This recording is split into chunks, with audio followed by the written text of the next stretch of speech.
Welcome to TYT Interviews. I'm Jason Rubin, host of TYT Sports, and I'm joined today by NOlympics, or is it NOlympics? Does it flow? It's NOlympics. NOlympics. One word. Yeah. One word, as you can see by their shirts.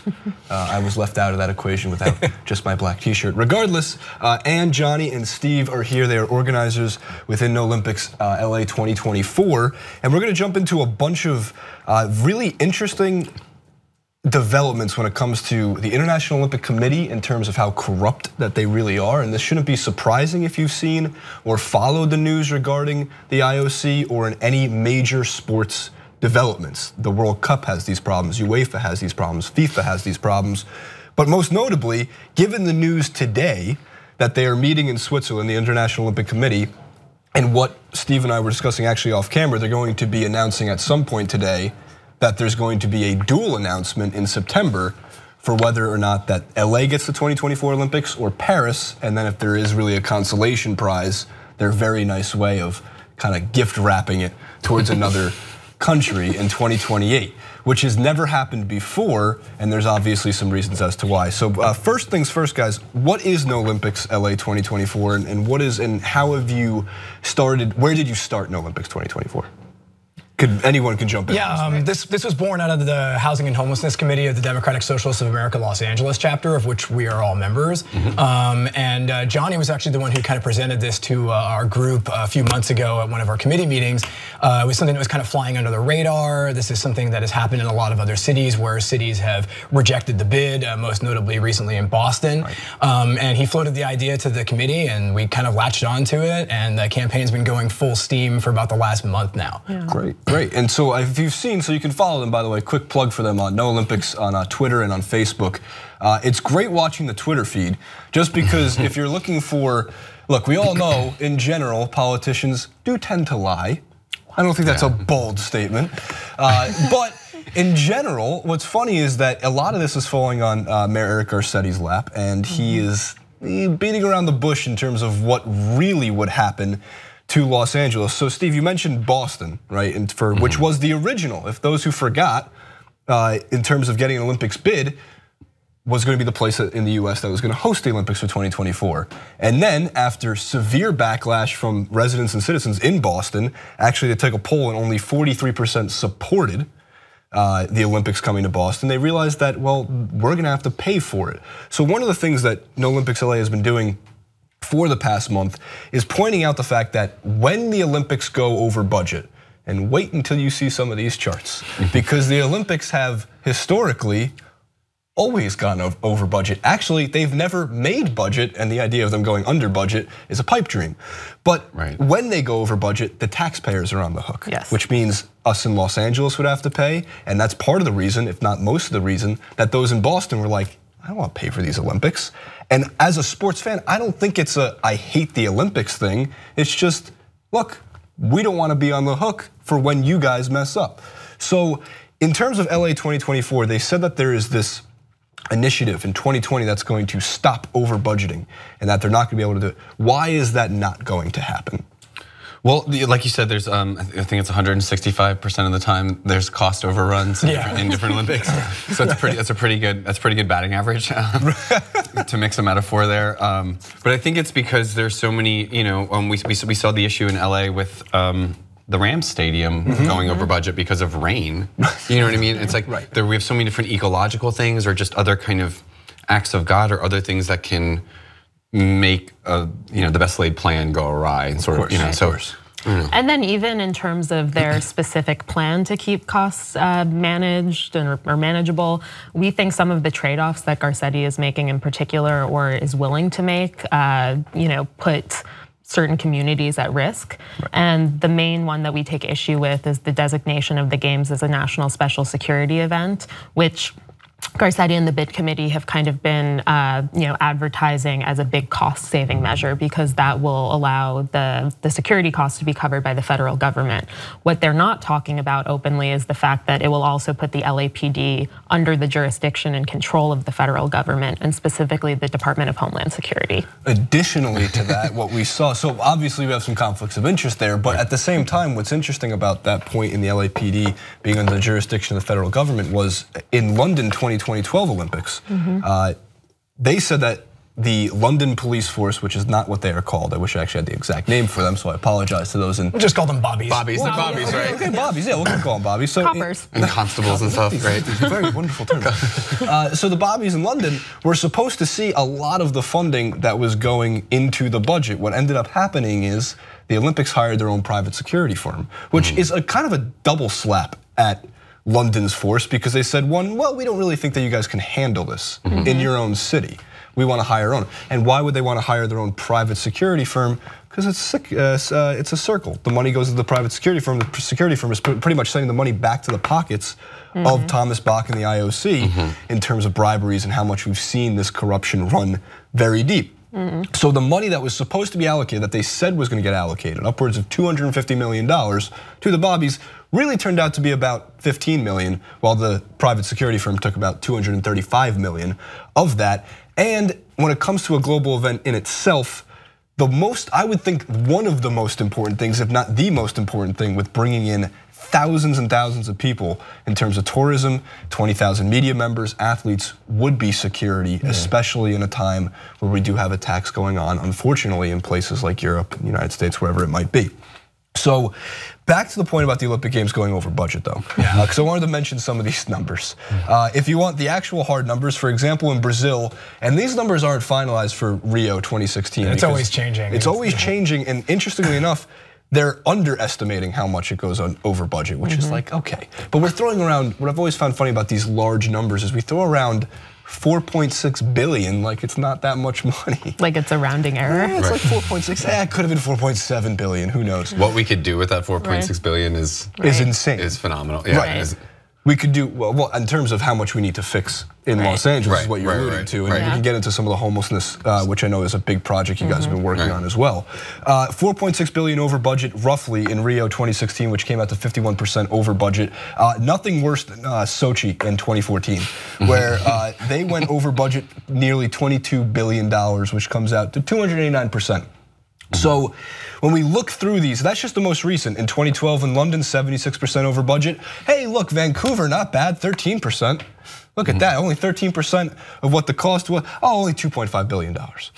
Right, so like they throw around these numbers like it's a success, like it's not gonna go over. And then interestingly enough, the quote I wanted to read, and this comes from a report, I believe from the said business school at Oxford University. Only 76% over budget is deemed a bit suspect. In 2005, London secured the bid with a cost estimate that 2 years later was revised upwards with around 100%.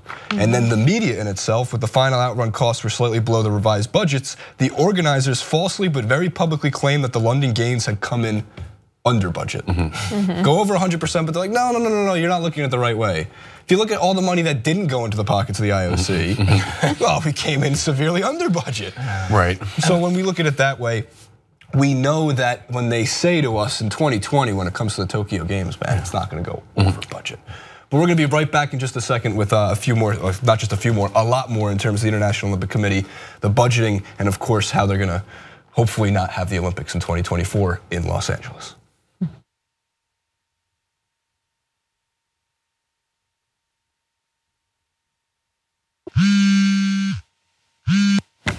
Hey Cenk, what's up?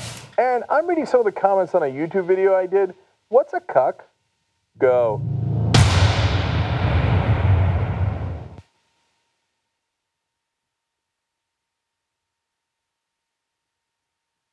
All right, back on TYT Interviews, back with the NOlympics. LA 2024, as we were just discussing budgeting and how much it always goes over historically. I want to shift part of this conversation now into one of the major problems in Los Angeles, which is homelessness. And you were mentioning, Johnny, just a second ago that what we could do with $4.6 billion. Elaborate on that a little bit more. What could we do with the potential money, maybe not 4.6 billion, but the money that would be allocated towards the Olympics?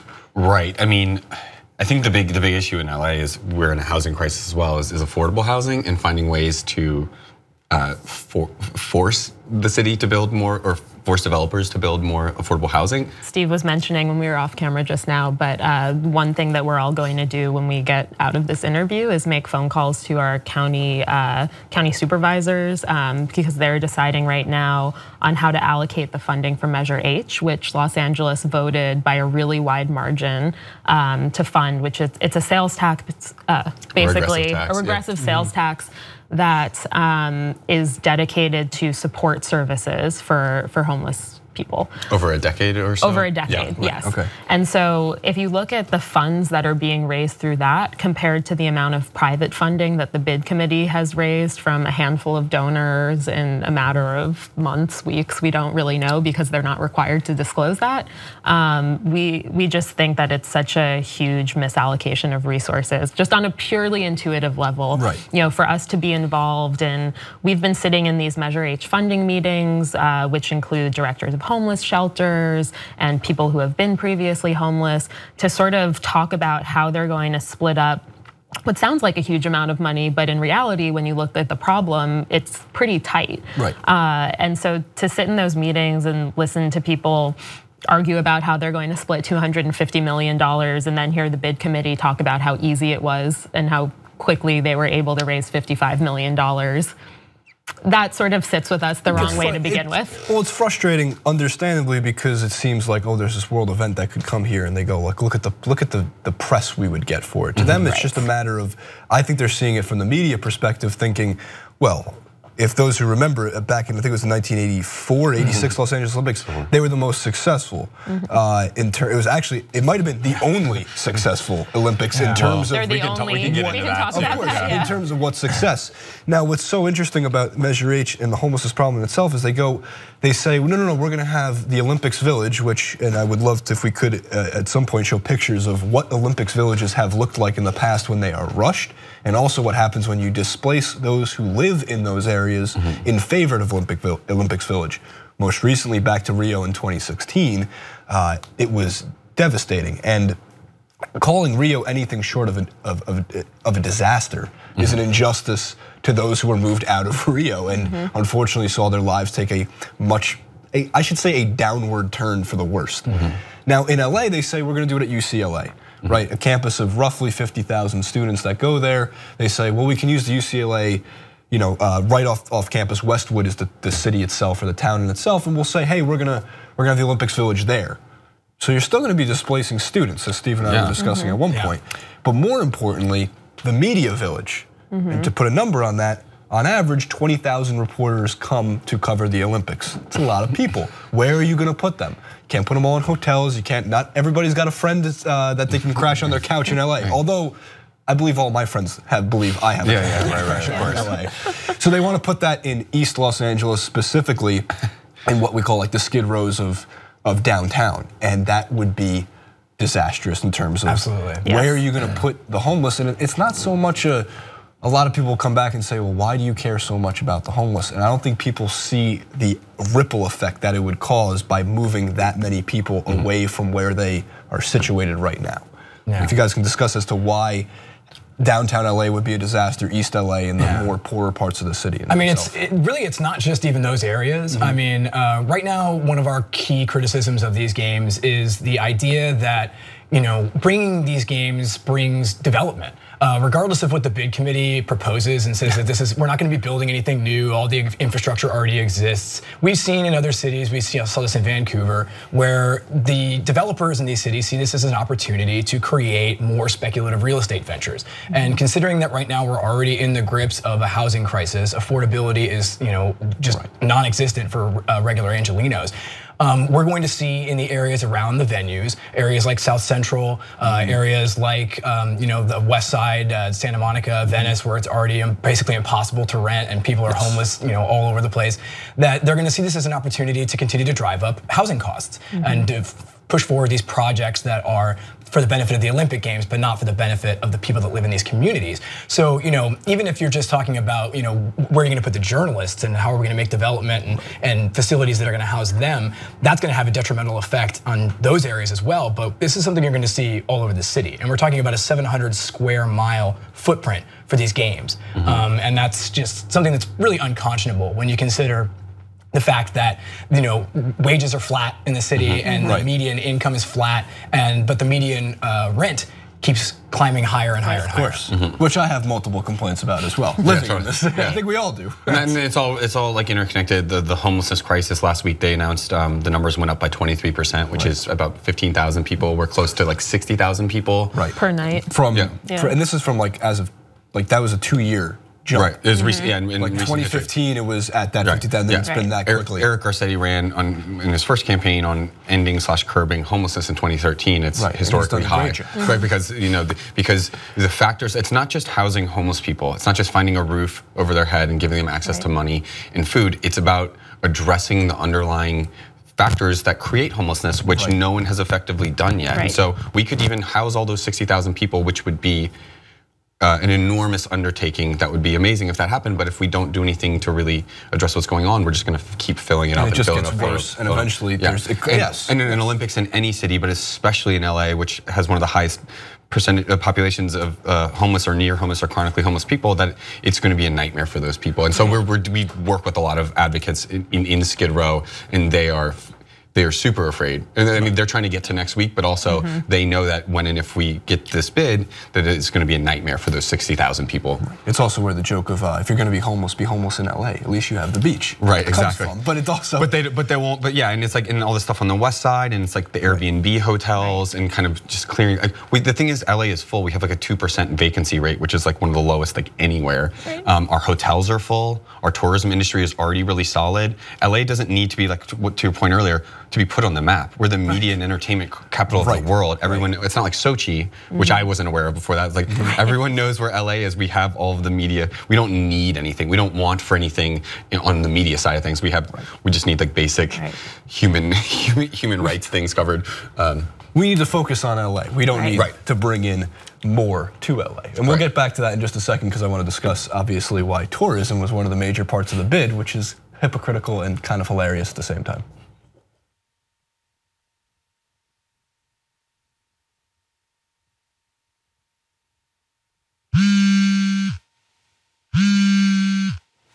Hey Cenk, what's up? Aaron, I forgot my email password. What is it? PASSWORD.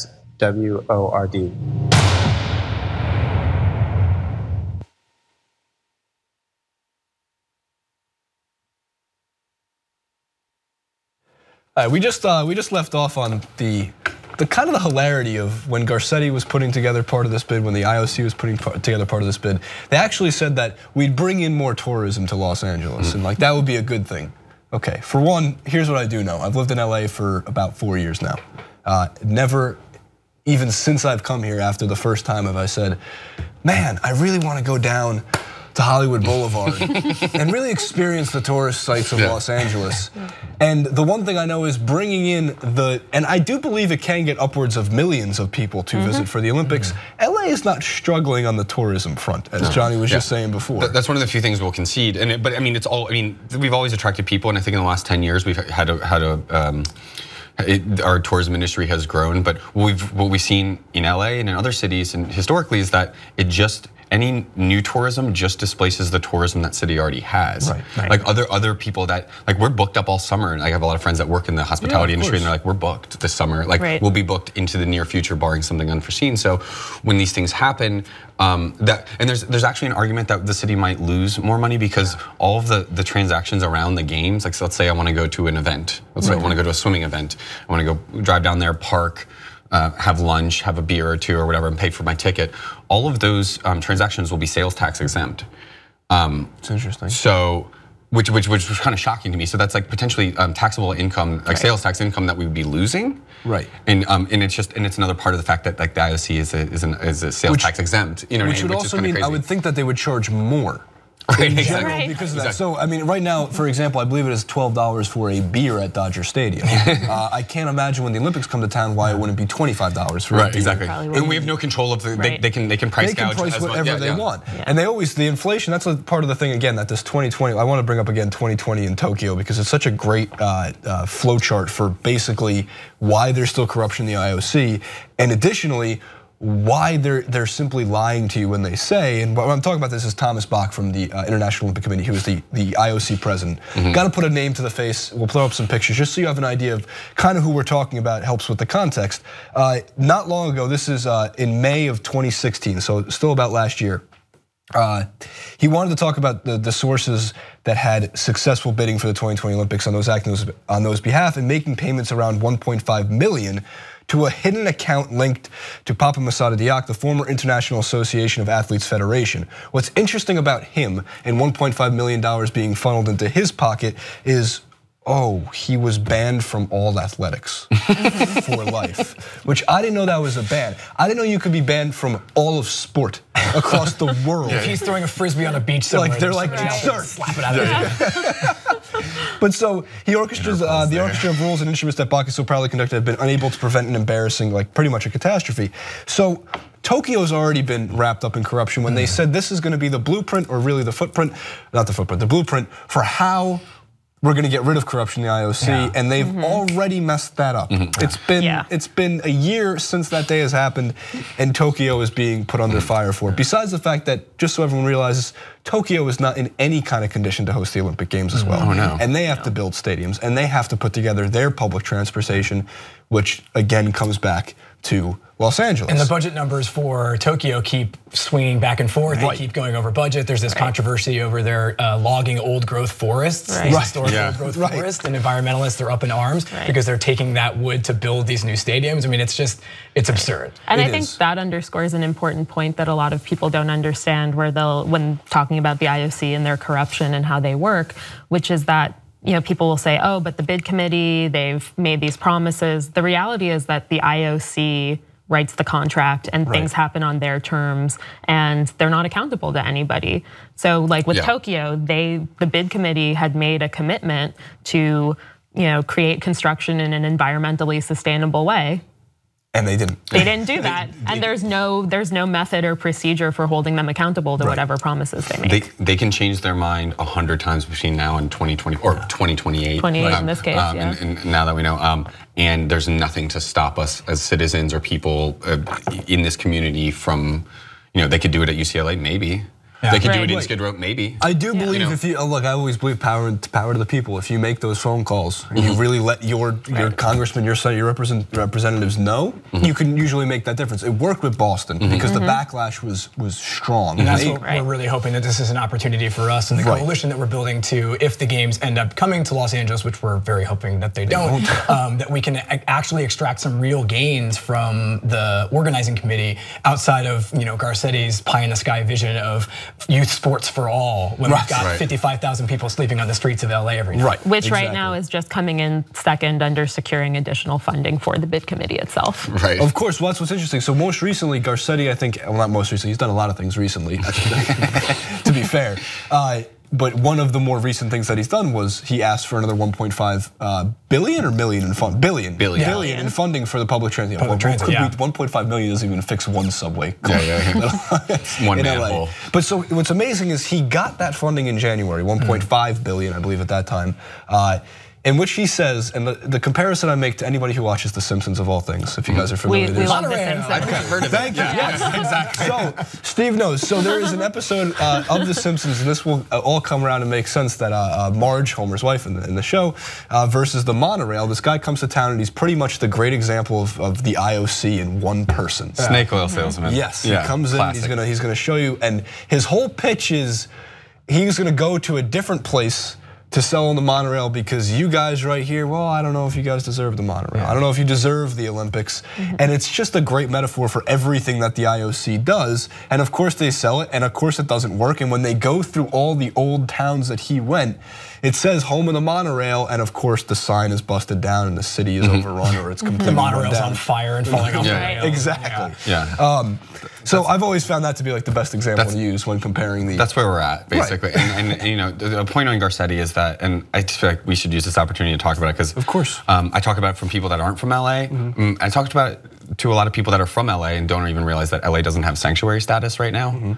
It's June. It's 6 months since last year, and it's 6 months since Garcetti's first press conference with the chief of police talking about how it's not right that immigrants in our city are afraid of the Trump administration and are afraid of the Department of Homeland Security and ICE, and what a terrible situation that is. But fill in the blank. Of course. Right, and we feel like that's directly tied to the fact that he is met with Trump more than he's met with a lot of communities within LA that he should be probably be meeting with right now. And because we believe that there's an argument to be made that there's a reason why we don't have sanctuary city, and it's probably wrapped up in the fact that he wants the Olympics, which Trump has come out and unequivocally backed. Of course. He's super pro the Olympics. He gets to show up. Well, actually, I pray to God he doesn't have to show up in 2024. But technically, anything's not off the table. He gets to show up and be. It's more likely than it isn't at this point. Like we have to assume that he or whoever's next in line is going to be behind him, and whoever they're appointing as.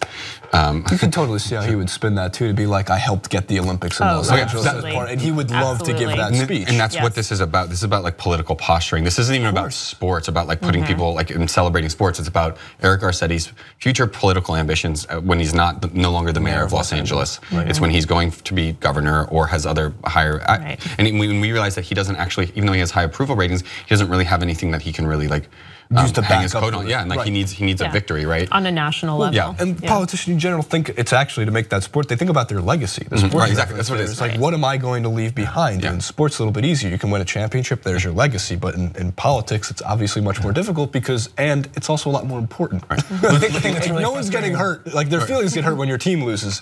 People get hurt when your politician loses. Exactly, and people get hurt when the games come to their city. And I think it's really important to look at Garcetti very critically on this, because he keeps talking about how the Olympics needs LA, that we're going to fix the Olympic Games, as if that should be his priority, above and beyond fixing the city and the problems of the city. And when you look at legacies, he wants to leave behind this legacy of bringing the games to LA so that we can have youth sports for all. But his real legacy is this uncompromising failure to do anything about homelessness in this city and the crisis of affordability and housing. These are the things that we really care about. These are the things that our coalitions really care about. But it's not, and what you guys are doing well is it's not just that you guys care about this, you're just trying to get the message out as well as to why others should be caring about this, because I think a lot of people don't see the effect it will have on them, because hey, in 8 years, what if I'm not in LA? Or in 8 years, it's 8 years away, but so far down the road. They don't realize what could happen in 8 years and how quickly it goes by.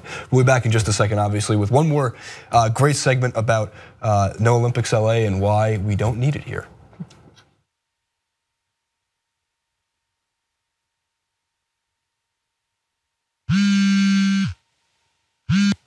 Hey, what's up?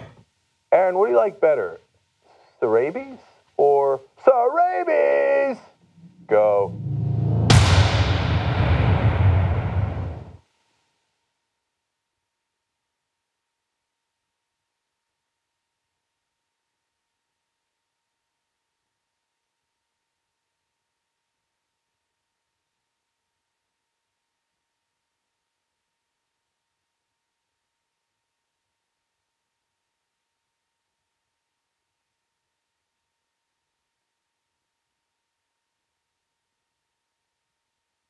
All right, back with some more corruption, because it's such a great, juicy scandal, and man, does it make headlines, but not enough headlines, because we just were talking in the last segment just about how 8 years away, right, LA 2024 or Paris 2024, and by the way, my heart goes out to Paris, because if we don't get it and Paris does, and we don't want it, we're gonna be sitting there going, well, you guys are totally screwed.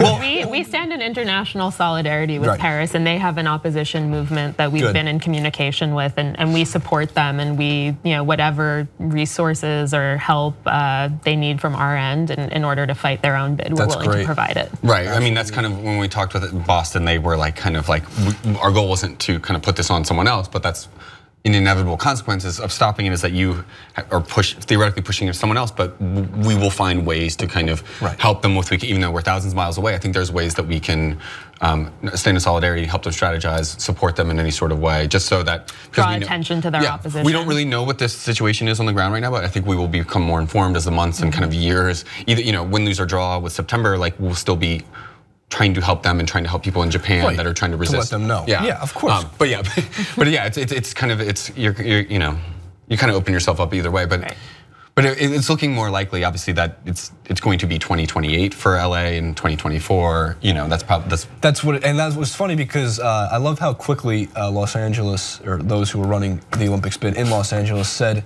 after the news broke that it very much seemed like Paris was going to get 2024 and LA might drop their bid for 2024, they were so quick to say, just to save face from the press, we're not dropping our bid.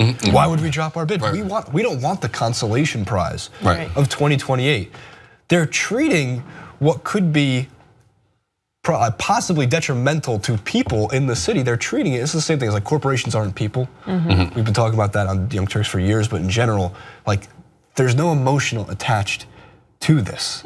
They sit there and they go, oh, we're gonna give you the games like it's this wonderful event. And it could be a wonderful event.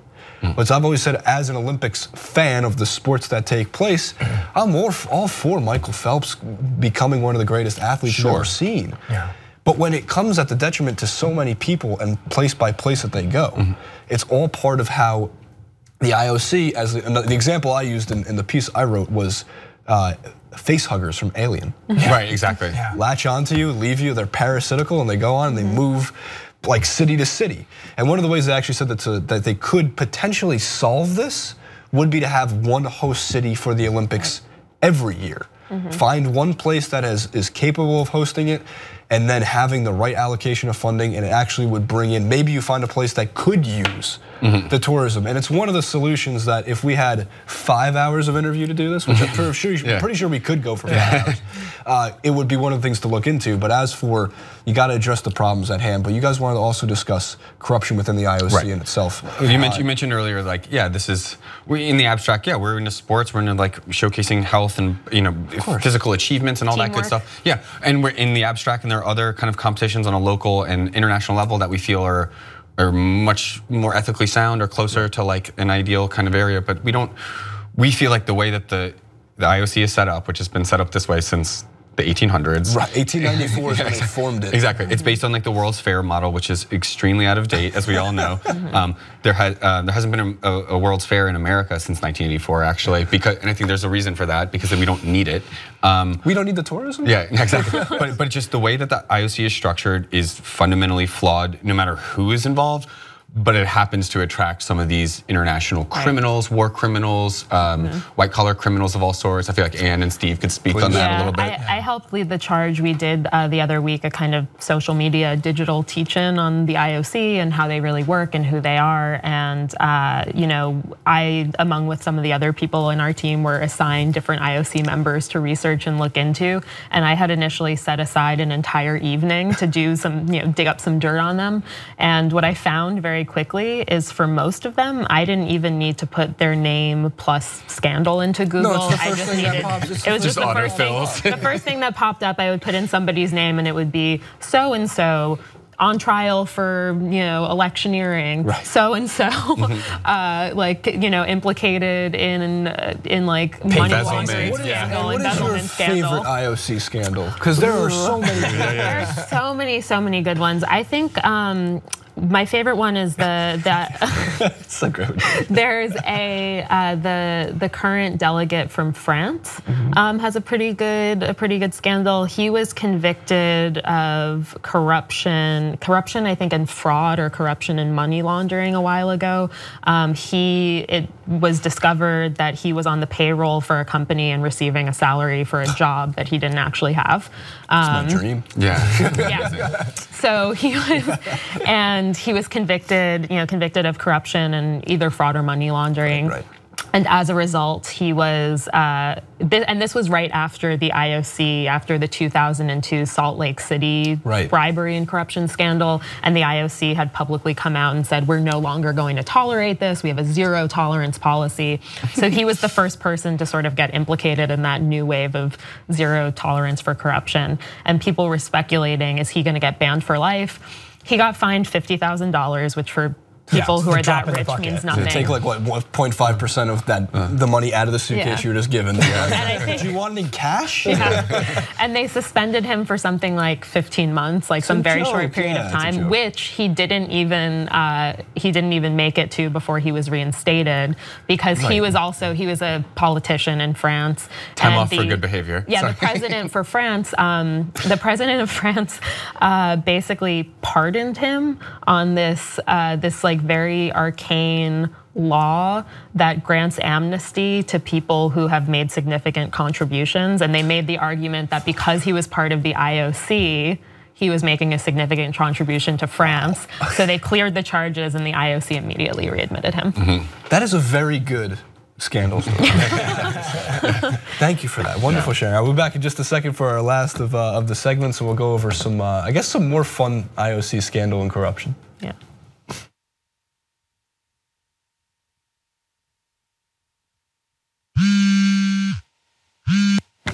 Hey, Cenk, what's up? Aaron, my VCR keeps flashing 12, but it's not even midnight. Go.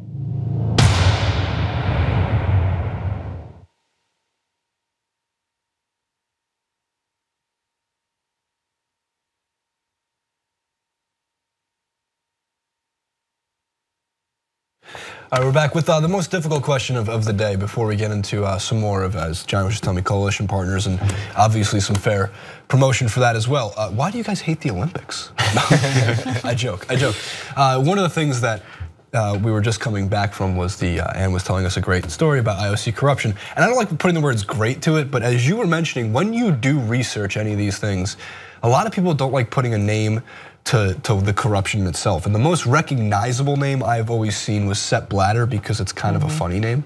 Sure. Easy to remember. Also, it sounds like a Bond villain. It does. Exactly. It kind of looks like a Bond villain. Yeah, a lot of these people they all kind of on look like FIFA Bond villains. and IOC and FIFA, and they're very interlinked. Yeah, because they're trans-European and for the most part, and like and Russian kind of. We should also mention a lot of them are royalty. So when the IOC started in 1894, it was specifically limited to royalty and nobility, and that has not really shifted. But that's also why when we say, and we don't joke about it, when you bring the Olympics to Los Angeles, only the rich get richer. When you bring them to Rio or Tokyo or Sochi, it doesn't matter where, only the rich get richer. As one of the main issues in the country, in our country today, it's almost parody when you say we want the Olympic Games and you're on the same side of, but I don't want to get screwed over by certain politicians and their policies as it is. Right. I wouldn't be able to afford the opening night ceremonies if they came here. I wouldn't be able to, what the IOC members get paid as per diem to go to some of these events is like sometimes more than I make in a month. Yeah. And it's more than the athletes make. Right. That's also interesting in itself. The athletes get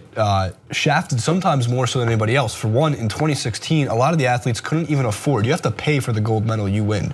You might get that nice picture, but you have to pay for it. If you don't have the sponsors to pay for it, a lot of the times those medals go right back on the rack. Also, the medals in itself are deteriorating. Yeah, the medals from Rio are deteriorating, and the IOC likes to pass the buck and say, "Oh, that the athletes mishandled them." Right. Yes, the athletes were swimming. Michael Phelps decided to swim with all of his medals, and that's why they started to what is the word, rust. But I guess obviously you were talking before about coalitions that you guys are working with. Please. Yeah, it's not just us at DSA, LA. The whole idea was always to get other people from the community to jump on board and help us support us, and us supporting them. And I think we've been like enormously successful to date. And in the last 4 weeks, we have about 17 or 18 coalition partners locally, but also throughout the state of California. We're growing. Yeah, I mean, this has been one of the most rewarding things about this work, has been reaching out to people who have been kind of left behind in this process, and the process is inherently undemocratic. And a lot of the community organizations who represent interests that we're sympathetic to, we're all working on these same things like housing, things like homelessness, things like racial justice, immigrant justice. And when we reached out to these organizations and said we're fighting the Olympics, they were like, "Oh, thank God." We really wanted to help work on this, but there's so much happening right now, and they've been happy to jump on with us. We're like pleased as punch. We recently just got on Black Lives Matter LA has joined up with our coalition. LA CAM, which is the LA Community Action Network. We're also coalition partners with DSA Sacramento, which is another DSA chapter in Northern California. Ground Game LA, which is a hyper-local organizing effort that grew out of a city council race. Affirm. Solidarity LA. Union of Vecinos. LA Tenants Union, various chapters, and hopefully all of them. You guys are a little bit busy. Yeah, we're out there. We're hitting like 70-something neighborhood councils. We're hitting city councils. We're hitting you're like state the legislatures. decathlon of movement. Yeah, exactly. we're hitting it at so many different levels right now, and a lot of our work maybe isn't apparent from the outside, but I think some of it will be soon. And like we're building solidarity within LA to handle a lot of issues moving forward where people are on the same side of, I think, because the lines we're drawing, I think, are consistent with a lot of other problems that we're having, to dealing with other DSA chapters throughout California. And because, I mean, our goal is to both expel it from LA, but also expel the games from California or America, or in general, force them to reform if, Right, so that's actually, I'm happy you mentioned that, because that's what I want to, I think one of the things that, for one, FIFA and the International Olympic Committee need to be gutted. It's not even like, because they tried this with FIFA. Right. They said, we're going to get Sepp Blatter out of there. And one of the things that was great about FIFA, nothing's great about FIFA, but I said one of the things that came out of this was, for one, John Oliver does have a massive audience. Sure. And he made it one of his segments to talk about Sepp Blatter, and that actually reached a very wide audience. For example, my father, who's never watched a soccer game in his entire life, never been a fan of, big sports fan, but never been a fan of soccer, which is common in this country anyway. He was the one who called me and said, have you heard about this Sepp Blatter guy? I was like, yeah, if you talk to anybody in any other country, they will tell you for 20 years he's plagued FIFA with corruption. And that started to bring into the mainstream some of the corruption that goes on with FIFA, which is of course tied to the International Olympic Committee, and it all comes full circle. So what's great about this is that you really need to gut the whole thing and try to find somebody who would be at least progressive enough to say, like, I'm going to restructure the games. And that's why I've said, when it comes to solutions, one of the things when I try to have these discussions with anybody on any political issue is to at least talk about some solutions. Sure. Because it's one thing to say, like, we don't want the Olympics and here's why, but it's like, well, how could we potentially have them? I don't think any one city should ever be on the hook for the Olympics. I think what the World Cup is trying to do, or the US, Mexico, and Canada bid is trying to do for the World Cup, would be a joint bid. Right. So you have it on one continent, but you have it on 3 different countries. So that way, one of the things it does is it cuts some of the cost. Because when they tell you in these reports that we have cost-cutting measures, they are lying to your face when they say that. When they say we're going to create jobs, they're not lying, but they're not going to create job security. And that's as bad, or if not worse, than leaving your job to go build a stadium and then not have a job next year. So if there are ways to restructure it, I can't even say restructure, just start over. You could find a potential for a home for the Olympics. And some people say it's unfair, they used to go city to city. Who cares? Right. It's not old a fact of nature. It's ineffective, it's out of date. Cities like, the IOC likes to prop up this idea that, like, we're gonna come to your city and we're gonna make your city better. And that's just patently false. It's the opposite. It's the complete opposite. They make the city, there's this idea, we were talking about this with a journalist friend of ours, Dave Zirin, the other day, and he was saying that the promise of the Olympics has always been that the Olympics bring democracy, but the reality is they bring their model, which is anti-democratic. Authoritarian police state. They make cities more like the IOC than the Olympics makes cities more democratic. And I think a legitimate solution, this is something that Dave Zirin talked about a little bit too, is that the Olympics doesn't have to be this thing. These things like the militarization of public space, these are just barnacles that are stuck to the body of the Olympics, and if we can pry those off, there's no reason why we can't have this beautiful international sporting event that is not this horrible thing that it's become. And I think having it in one city is a great idea. Having a permanent World Heritage site that is the permanent home of the Olympics, and using those venues for other things during the times when the Olympics aren't happening, having that be a tourist draw for that one particular area. Who knows, maybe Greece is the home for this because they're the historic home of the Olympics. But ultimately, us as an organization and international solidarity with other resistance movements want to help with that process. But ultimately, it comes down to, is the IOC going to take the time to actually look in the mirror and reform itself. Right. No, they don't to. own any mirrors. That's the Right. problem. Exactly. Because basically the three things that we would want to see as part of any meaningful reform would be divorcing the Olympics from profit motives and incentives. Of course. Which they'll never do. Which they'll never do. They'll never do. Building in accountability, Right. which they'll never do, and creating greater opportunities for democratic input and oversight, Right. which they'll also never do. So that's why when I say you have to gut them, there is no, hey, we put somebody else in charge and he has all these values. Well, it's run so deep at this point that even the ones who maybe do have the good heart to want to do anything, they're getting sucked into it 6 months in. Here's a modest proposal. Put all of the people who have blocked Olympics on the IOC to rebuild it, or as in a commission to reform it, and then you're starting somewhere from people who understand all the, the issues, the issues that could happen. Right. Because I've always felt this way when it comes to world sporting events. It's funny because, and I guess we can finish on this for the most part, the World Cup and the Olympics in itself. Like we were talking just before we did this interview, if you're not even a sports fan, which there are a ton of non-sports fans out there, they'll turn on the Olympics. If it's NBC and it's Tuesday night and whatever show The Bachelor isn't on, The Bachelorette isn't on, they'll turn on swimming, they'll see Michael Phelps, so they'll turn on beach volleyball because it runs so much. The World Cup in itself, the final is the most viewed event usually in the entire world on this planet. It is viewed by upwards of 10% of the world's population. That's how many people come in to watch it. Close to a billion. Close to a billion. It's more than 10%. It's like 20% of the world's population. But and what you can do with that type of reach and what you can do with that type of money and income could make these cities better places. There's a way to do that.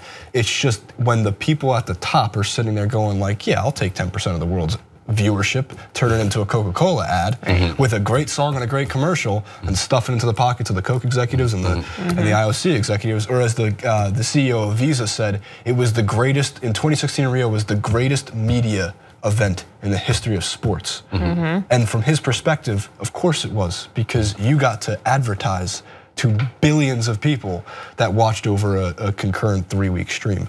So there are ways to fix the Olympics. There are ways to fix FIFA and corruption. It's a matter of getting the bad guys out, which has been a difficult proposition for, I don't know, 130 years, how long the Olympics been around? Ish. And but it's like, it is so, they're trying to front, I think that they're in really good position, but it is historically unpopular. I think there are one or two things breaking against them to fully destroy them and to force them into doing this. Hopefully, that's our hope at least. Hopefully. But raising awareness is the best way to do it. So on Twitter, NOlympics LA, sorry, NOlympics, I'm saying it as two different. But it's all in the lower thirds. It's gonna be in the description box below. And at Steve Ducey, I believe also, he has some great quote tweets of the NOlympics tweets. Always a good time. I'm at Jason Rubin 91 if you want to follow for more sports and corruption in itself. We talk about it all the time on TYT Sports. This has been TYT Interviews. Make sure to comment below and check us out over on Facebook, Twitter, all the good stuff. And we'll see you next time.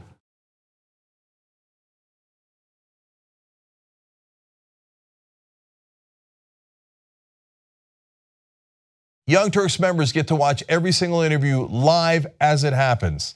TYTnetwork.com/join.